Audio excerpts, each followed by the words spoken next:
Dear friends, मेरा नाम सुभाष चौधरी है और मैं भारत का एक सामान्य नागरिक हूँ। आज का वीडियो बहुत ही इम्पोर्टेंट है हमारे सारे सीनियर सिटीजन फ्रेंड्स के लिए, दोस्तों के लिए, मित्रों के लिए जिनकी उम्र 60, 65, 70 से ऊपर हो गई। उनके लिए वीडियो बहुत इम्पोर्टेंट है, बहुत ज़्यादा इम्पोर्टेंट है। आज हम बात करेंगे कि हमारे ज़िंदगी में, बुज़ुर्गों की ज़िंदगी में, सीनियर सिटीजन के लाइफ में what is more important and what is the things that they should care. कौन सी चीज़ों का हमें आपको ध्यान रखना चाहिए, बराबर से रखना चाहिए। और जैसे आपकी एज बढ़ती है, जब आप ओल्ड होते हैं, तो हमें किस पे भरोसा करना चाहिए। क्या अपने बच्चे पे भरोसा करना चाहिए, क्या अपने दोस्तों पे भरोसा करना चाहिए, क्या अपने रिश्तेदारों पे भरोसा करना चाहिए, या हमें किसी और चीज़ पे भरोसा करना चाहिए। तो आज हम बात करते हैं कि ऐसी कौन सी चीज़ हमें करनी चाहिए, बुज़ुर्गों क्या करनी चाहिए कि ओल्ड एज में उनका उम्र के साथ बढ़ने के साथ, मतलब 65, 70, 75 तक तो बहुत लोग आराम से निकल जाता है, लेकिन जब आपकी उम्र 80 रहेगी, 85 रहेगी, 90 होगी, तो कौन हैं वो कौन लोग हैं जो आपके साथ रहेंगे, और वो कौन लोग हैं जिनके आप भरोसे रख सकते हैं, या ज़िंदगी में वो कौन सी चीज़ है जिस पर आपको ज़्यादा ध्यान देना चाहिए। और उस पर अगर आप ध्यान देते हैं तो फिर बाकी चीज़ों पे आप ध्यान दें न दें, फ़र्क नहीं पड़ते हैं। तो नॉर्मली ऐसा होता है कि आदमी अपने बच्चों के भरोसे रहता है, और बहुत बार ऐसा हुआ, मैंने देखा है कि लोग अपने बच्चों को सारे पैसे, अपनी सारी प्रॉपर्टी, उनके पास जो भी सामान रहता है वो सब बच्चों को दे देते हैं, क्योंकि वही है उनका वारिस, उनके बाद वही है, और उनका ध्यान भी रखता है, ये भी सही बात है। लेकिन क्या आपका ये सब करने के बाद आपका ज़िंदगी बेहतर रहेगा, अच्छा रहेगा, या बाद में आपके साथ तकलीफ़ हो सकती है? ये एक इम्पॉर्टेंट बात है, क्योंकि देखा गया है बहुत बार कि जब इंसान के पास अपनी फाइनेंशियल स्ट्रेंथ नहीं होती है, मतलब आपके अपने पास अपना घर या अपना पैसा या आपकी अपनी व्यक्तिगत चीज़ें नहीं हैं, तो फिर उसका जीवन उनके बच्चों पर डिपेंडेंट हो जाता है। ऐसा नहीं कि बच्चे उनका ध्यान नहीं रखते, ध्यान रखते हैं, लेकिन उनके ज़िंदगी में क्या होगा वो डिसीज़न उनका अपना नहीं रहता है, उनके जीवन का डिसीजन उनके बच्चे लेने लगते हैं। और ये आज आपको ठीक लगेगा, लेकिन शायद आप 60, 65 के हैं, 62 के हैं, 58 के हैं, 55 के, आपको ठीक लगेगा। लेकिन जब आपकी उम्र 75, 80 साल की हो जाएगी, और जब आपके बच्चे आपको बोलेंगे पापा लाइट ये मत जलाओ, पापा ये पंखा इतना क्यों चल रहा है, आपका बिजली बिल इतना क्यों आ रहा है, तो आपका मन टूट जाएगा और आपको बहुत बुरा लगेगा। और वो बुरा ऐसा लगे कि आपके मेंटल और फिज़िकल हेल्थ के लिए बहुत ख़तरा रहेगा, और आप बड़े दुखी हो जाओगे। और ये चीज़ें होती हैं क्योंकि उनकी एक लिमिटेशन है, उनकी भी अपनी ज़रूरतें, उनका भी अपना एक सुझाव रहता है, क्योंकि आपने अपनी ज़िंदगी की डोर अपने पास नहीं रखी।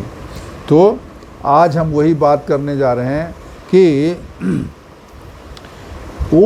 ओल्डनेस बढ़ने के साथ, जैसे आपका बुढ़ापा बढ़ रहा है 65, 70, 75, तो वो कौन लोग हैं जो आपके साथ सस्टेन करेंगे, मतलब आपके साथ हमेशा रहेंगे। कौन ऐसी चीज़ें हैं जिसका ध्यान आपको शुरू से रहना चाहिए और वो आपके साथ बराबर चलेंगे। तो दोस्तों, ऐसे ही हम बात करने जा रहे हैं कि आपको अगर अपना आत्मसम्मान आपके लिए इम्पोर्टेंट है, आप अगर इंडिपेंडेंट लाइफ जीना चाहते हैं, इंडिपेंडेंट लाइफ मतलब मेरे जीवन के जो भी निर्णय होंगे वो मैं करूँगा।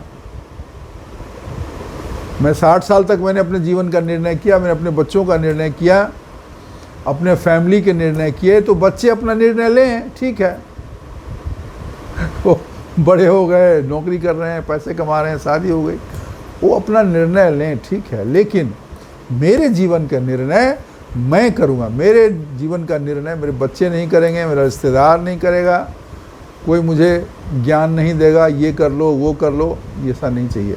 और अगर आप इन चीज़ों पर ध्यान नहीं देंगे तो आपको कॉम्प्रोमाइज़ करना पड़ेगा, और तब आपके मन में शांति नहीं रहेगी, तब आप दुखी होगे, आप परेशान होगे, आपको बुरा लगेगा और स्थिति ऐसी रहेगी आप किसी को बोल भी नहीं पाओगे और सह भी नहीं पाओगे।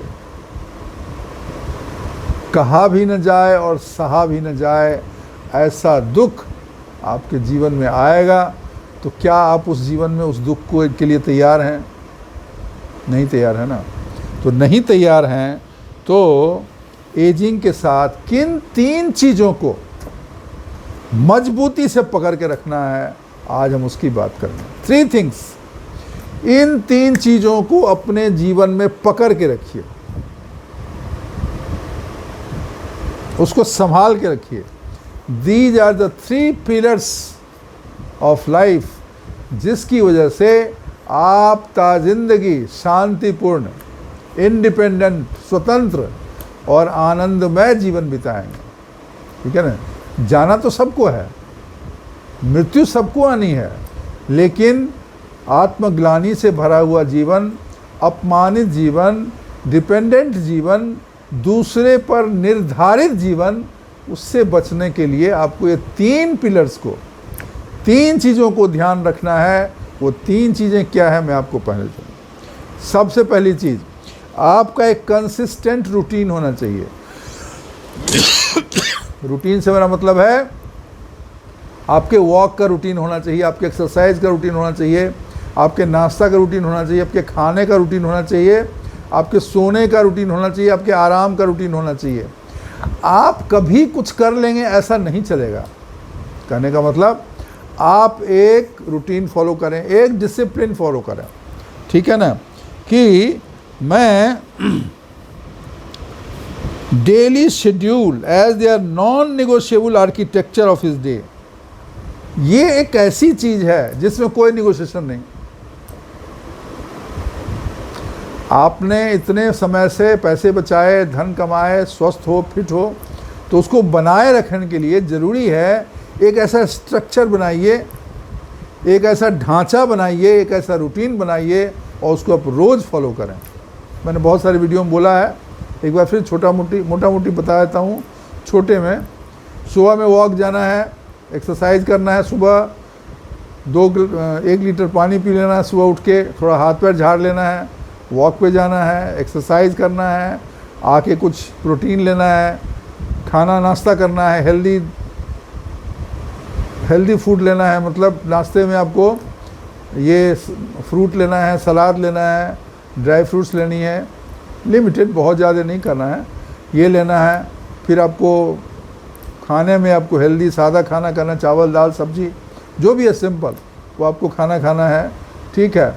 उसके बाद दिन में कोई एक्टिविटी आपको ज्वाइन करनी है, सोशल आइसोलेशन ना हो, आप अलग थलग ना पड़ जाएं, किसी सामाजिक संस्था से जुड़े रहिए, कोई काम आपको मिलता है तो काम करिए। फिर शाम में नाश्ता खाना देर रात होने से पहले खा लीजिए, शाम को फिर टहलिए, घूमिए फिरिए, कोई ऐसा सामाजिक संस्था उधर जाइए, थोड़ा टाइम पास करिए और फिर अंधेरा होते ही खाना खाइए और फिर 10 बजे तक सो जाइए। एक ये रूटीन है। उसके अलावा जो चीज़ें मेडिकल चेकअप कराते रहिए, दवाइयाँ टाइम से लीजिए, कहने की बात नहीं, ये सब है। तो आपको एक स्ट्रक्चर फॉलो करना है, उसको बनाना है और उसका पालन करना है। इससे क्या होगा कि आप स्वस्थ रहेंगे। इससे क्या होगा, आपका फिजिकल फिटनेस मतलब शारीरिक स्वास्थ्य, मेंटल फिटनेस मतलब मानसिक स्वास्थ्य, सोशल फिटनेस सामाजिक स्वास्थ्य, ये सब स्वास्थ्य बिल्कुल फिट रहेगा। और जब ये तीनों फिट हो गया तो आप एकदम स्माइलिंग, चेहरे पे वही चमक, आवाज़ में वही टोन, चाल में वही कॉन्फिडेंस। क्या है बुढ़ापा, व्हाट इज़ नॉनसेंस यार, व्हाट इज़ ओल्ड एज। तो चाहे 65 हो, 70 हो, 75 हो, 80 हो, 80 साल में भी आप मैराथन के लिए निकल जाओगे, है ना, और साइकिल चलाओगे, मोटरसाइकिल चलाओगे। ठीक है ना। तो जो चीज़ें बहुत लोगों के लिए सोचने की बात है वो आप करते रहोगे, लेकिन इसके लिए ज़रूरी है कि आपका रूटीन कंसिस्टेंट हो जाए। ये पहला पिलर है। हमने बात की है इंडिपेंडेंट, हैप्पी, पीसफुल लाइफ के लिए कौन से 3 पिलर है, तो पहला पिलर है अपना कंसिस्टेंट रूटीन। दूसरी, फाइनेंशियल इंडिपेंडेंस। इतने पैसे कमा के रखो, रिटायरमेंट के बाद अपने पास रखो, उस पर कंट्रोल आपका ही हो कि आप अपने ढंग से जीवन को जियो। बहुत बार क्या होता है, बच्चे समझाते हैं, अरे पापा अकेले रहते हो, क्या करोगे, हमारे साथ रहो। लेकिन आप जब उनके साथ रहते हो, उनके घर चले जाते हो, अपना घर बेच दिया, अपनी जगह बेच दी, अपने पैसे दे दिए, अभी वहाँ आपको उनके हिसाब से चलना पड़ेगा। आप मान लीजिए आप 5 बजे उठ के प्राणायाम करते हो, अभी प्राणायाम करोगे या संगीत सुनते हो, वहाँ नहीं कर पाओगे क्योंकि वो बच्चे सोए रहेंगे, उनको डिस्टर्बेंस होगा। तो आपकी ज़िंदगी क्या हो जाएगी, कंप्रोमाइज़ हो जाएगी, फिर आपको बुरा लगेगा। ठीक है ना। आपको म्यूजिक सुनना है तेज, वो नहीं सुन पाओगे क्योंकि बाकी लोगों को तकलीफ़ें होंगी। ठीक है ना। आपको मन है कि मैं जूस पीऊँ अभी लड़के को पैसे की थोड़ी तकलीफ है, आप जूस नहीं पी पाओगे। ठीक है ना। आपको मन है कहीं जाना, किसी दोस्त के यहाँ जाने का मन है जिसमें ट्रेन का या फ्लाइट का टिकट लगेगा, 20,000 लगेगा, 10,000 लगेगा आने जाने में, आप नहीं जा पाओगे कि आपके पास अपना पैसा नहीं है। फिर आपको पूछना पड़ेगा और पूछने के बाद वो समय लेगा हाँ या ना कहने में। These are the real problems of life। फिर आप कचोटेगा आपका मन, यार मैंने क्या किया, मैंने कुछ रखा नहीं अपने पास, मेरे पास तो अपने पैसे ही नहीं हैं, मैं क्या करूं, लड़का बोलता ही नहीं कुछ। मैं एक बस स्टॉप पे रुका हुआ था, आपको एक जस्ट रियल एग्जांपल बता रहा हूँ। एक बस स्टॉप पे रुका हुआ था और वहाँ पे, बॉम्बे की बात है, लोकल ये बस स्टॉप पे रुका हुआ था। वहाँ पे दो लोग बातें कर रहे थे। उम्र ज़्यादा नहीं होगी उसकी, 65-68 उम्र होगी। वो दूसरा बोल रहा है क्या हुआ तुमको, मिला? बोले नहीं मिला। अरे बोल रहा है देता हूँ नहीं देता है। फिर थोड़ी देर ऐसे बातें होती, मैंने पूछ लिया क्या हो गया भाई? बोले अरे साहब मेरे पास 10 लाख रुपया जमा था एफडी में, मैं किसी प्राइवेट कंपनी में काम करता था, मैंने बच्चे को दे दिया, उसने बोला मुझे बिज़नेस खोलना है, अभी दे दिया मैंने, 10 लाख रुपया था मेरे पास, वो मैंने दे दिया, अभी मुझे 50,000 का काम है और मैं मांगता हूँ तो वो बोलता है अभी तो पापा है नहीं, मैं देखता हूँ, मैं करता हूँ कुछ। और ये देखता हूँ करता हूँ करके ऑलरेडी हो गया, 2 महीना हो गया। अगर वो पैसा उसके पास रहता तो उसको मांगने की नौबत नहीं आती। और जिस ट्रॉमा से गुजर रहा है, जिस तकलीफ से वो गुजर रहा है, उससे नहीं गुजरता ना। तो ये चीज़ें आपको देखनी है कि आपके जीवन का निर्णय आप करें। आप बुजुर्ग हो गए, आपने सारी ज़िंदगी बहुत पैसे कमाए, बहुत काम किए, अभी ओल्ड एज में आप पूरी ज़िंदगी अपने हिसाब से चले। आपको जब मन हुआ मोटरसाइकिल ले लिया, जब मन हुआ कार ले लिया, जब मन हुआ कार बेच दिया, जब मन हुआ पैदल गए, जब मन हुआ गाड़ी से गए। अभी आपको कंप्रोमाइज़ करना पड़ रहा है। आपके अपने पास नहीं है तो ठीक है, आपके पास नहीं है तो ठीक है, लेकिन आपके पास था बट आपने सब चीज़ें इधर उधर कर दिया और अब आपके पास नहीं है और अब आप दूसरे का मुंह देख रहे हो, और जिसका मुंह देख रहे हो वो कुछ बोल नहीं रहा है या आपको नए सजेशन दे रहा है। आप अपने भी घर में रह रहे हो, लेकिन अगर फाइनेंशियली आप डिपेंडेंट हो, आपको अगर पुताई करना है तो बोल सकता है कि अभी पुताई क्या जरूरत है, 5 साल पहले तो हुआ ही था, बट आपको अच्छा नहीं लग रहा है। What you will do, because you are financially not independent, you are financially dependent. So remember this, you should keep yourself financially independent. That is pillar number 2. कैसे करोगे आप जानो, अभी से तैयारी कर लीजिए। रिटायर नहीं हुए तो अभी से तैयारी कर लीजिए, ठीक है ना। पैसे रखिए, जो भी करना है, make some way out where you are financially independent. क्योंकि आज़ादी से बड़ी ज़िंदगी में खुशी, आज़ादी से ज़्यादा बड़ा आनंद लाइफ में कुछ नहीं है। इंसान को आज़ाद कर दो, भूखा रह लेगा, एक रोटी खा के ज़िंदगी बिता देगा, लेकिन पिंजरे में कैद कर दो और उसको 56 भोग दे दो, फिर भी उसको अच्छा नहीं लगेगा। और ख़ासकर बुज़ुर्गों को तो बिल्कुल अच्छा नहीं लगेगा जिन्होंने सारी ज़िंदगी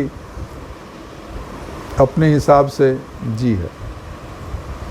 ठीक है, सो आई विल सजेस्ट कि अपने फाइनेंस को गार्ड करिए, अपने फाइनेंस की रक्षा करिए, क्योंकि सिर्फ वो फाइनेंस नहीं है, वो आपका पर्सनल इंडिपेंडेंस है, आपकी व्यक्तिगत आज़ादी का आधार है।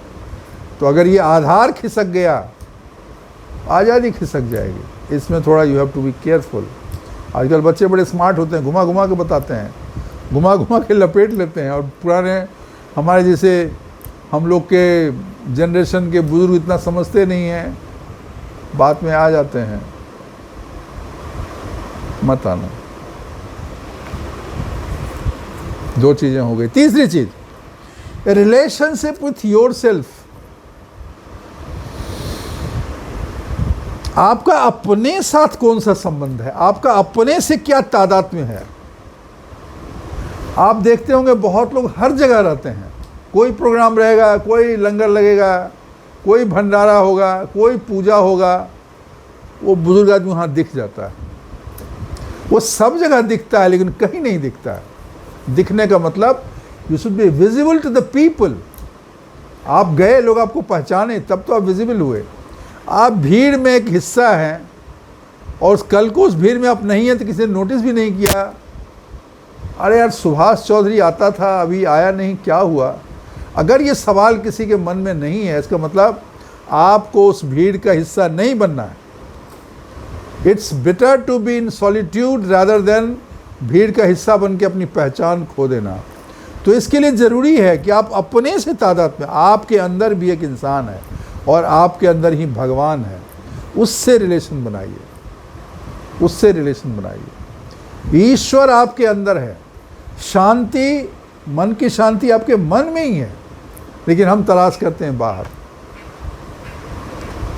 तो आप अपने एकांत में ही आनंद लीजिए। गीता में कृष्ण ने कहा है, जब व्यक्ति का मन अपने ही अंदर स्थिर होके अपने में ही मगन हो जाता है, उसको स्थित प्रज्ञ बोलते हैं। मतलब उसको आनंदित होने के लिए बाहरी दुनिया का कोई भी वस्तु, कोई भी सामग्री, कोई भी इंसान उसकी ज़रूरत नहीं है। वो अपने में स्थित होके अपने में ही आनंदित है। आप कोशिश करिएगा, समझने की कोशिश करिए। तो जब आप अपने में स्थित हो जाते हैं, आप अपने को पहचान लेते हैं कि मेरे सुख का स्रोत, मेरे आनंद का केंद्र बाहर नहीं है, मेरे अंदर ही है, तो उसके बाद आपको लोगों की भी ज़रूरत नहीं है। You don't need the people, people will need you. तब ऐसा होगा, जब ऐसा होगा तब ऐसा होगा कि लोगों को आपकी ज़रूरत होगी, लोग आपके पास आएंगे। अभी आप जा रहे हो लोगों के पास, आपको उनकी ज़रूरत है, लेकिन जब आपका अपने से संबंध बन जाएगा, जब आप अपने में ही सामंजस्य स्थापित कर लेंगे, तादाद में आ जाएगा, तो जो बाकी लोग हैं वो आपके पास हैं, क्योंकि आप जो है एक शांति, एक सुख का स्रोत बन गए हो। और वो स्रोत, वो सुख, वो शांति हर इंसान को चाहिए, वो आपके पास है। आप you are become a giver, आप दाता बन गए। अभी तक आप क्या थे? मांगता थे, मांगते थे, मांगने वाला।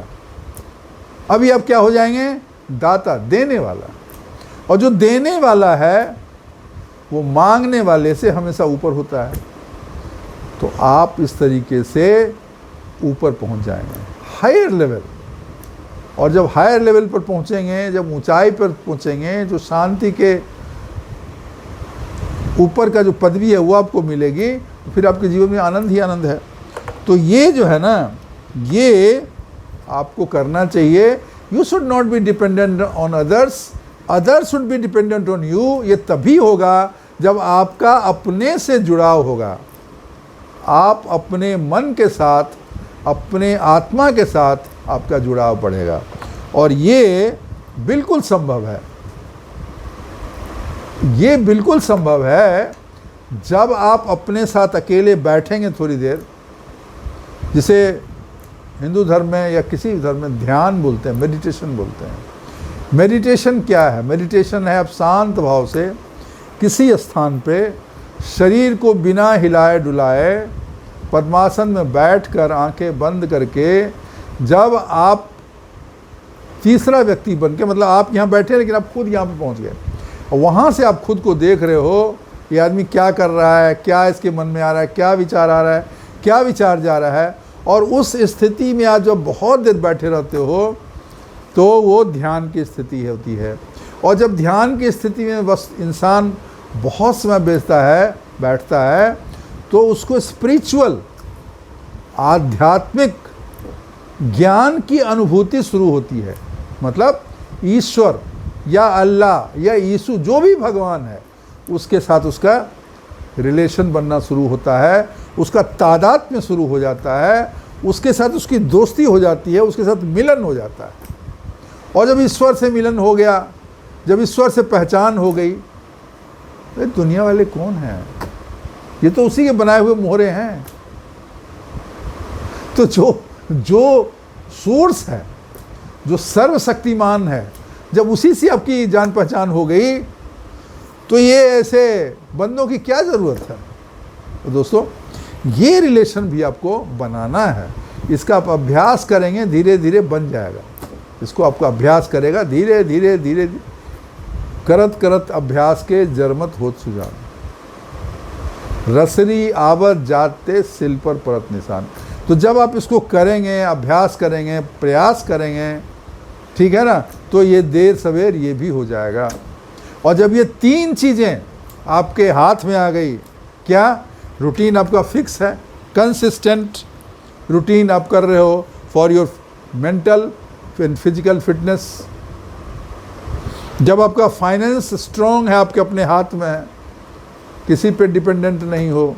और तीसरी चीज़, आपका अपने से संबंध बन गया, ईश्वर से संबंध बन गया, तो आप जैसा सुखी, शांत, पीसफुल, आनंदित व्यक्ति दुनिया में कौन होगा? ऐसी ईश्वर की कृपा जिस पर बरसी हो, ऐसा कौन होगा? तो ये आप ही होगे। तो मित्रों, इस चीज़ को थोड़ा ध्यान में लाइए और ये तीन चीज़ें जो हमने कहा उसका ध्यान करिए, उसका प्रयास करिए। आप अगर 6 महीना खाली कर लेंगे तो बस एकदम आनंद में भीगे रहोगे, ठीक है ना। जितने दुख हैं, तकलीफ़ हैं, बीमारियां हैं, परेशानी है, अशांति है, सब खत्म और सुख आपके व्यक्तित्व का हिस्सा हो जाएगा। इंसान देख के ही समझ जाएगा ये बहुत पीसफुल आदमी है, बहुत शांत व्यक्ति है, सुखी इंसान है। ऐसा आपके चेहरे से ऐसा ओज निकलेगा।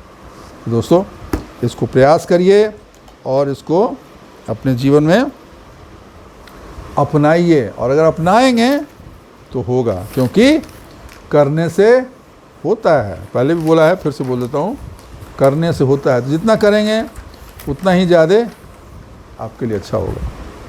तो दोस्तों, आज के लिए बस इतना ही। वीडियो अच्छी लगी हो तो लाइक ज़रूर करिएगा। चैनल सब्सक्राइब नहीं किया है तो कर दीजिएगा।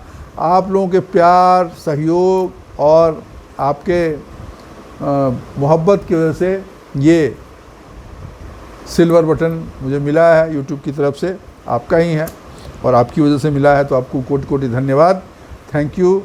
और अपने कमेंट ज़रूर डालिएगा, अपने दोस्तों के साथ शेयर करिए। और जाने से पहले 2 लाइन सुना के जाऊंगा, थोड़ा ध्यान दीजिएगा। लोग टूट जाते हैं एक घर बनाने में। लोग टूट जाते हैं एक घर बनाने में, तुम तरस नहीं खाते बस्तियों को जलाने में। बशीर बद्र की शायरी है ये, कि लोग टूट जाते हैं एक घर बनाने में, तुम तरस नहीं खाते बस्तियों को जलाने में। तो दोस्तों, थोड़ा इस शायरी पे ध्यान दीजिएगा। हम क्या कर रहे हैं, हमारी क्या सोच है, उस पर विचार करिएगा। ऐसा तो नहीं हम बस्तियां जलाने वाले हैं या हम उसमें नहीं हैं, इसका विचार हमें अवश्य करना चाहिए। बस्ती चाहे घरों की हो या दिलों की बस्ती हो, हमें ध्यान ज़रूर रखना चाहिए। तो आज के लिए बस इतना ही। थैंक यू, शुक्रिया, धन्यवाद।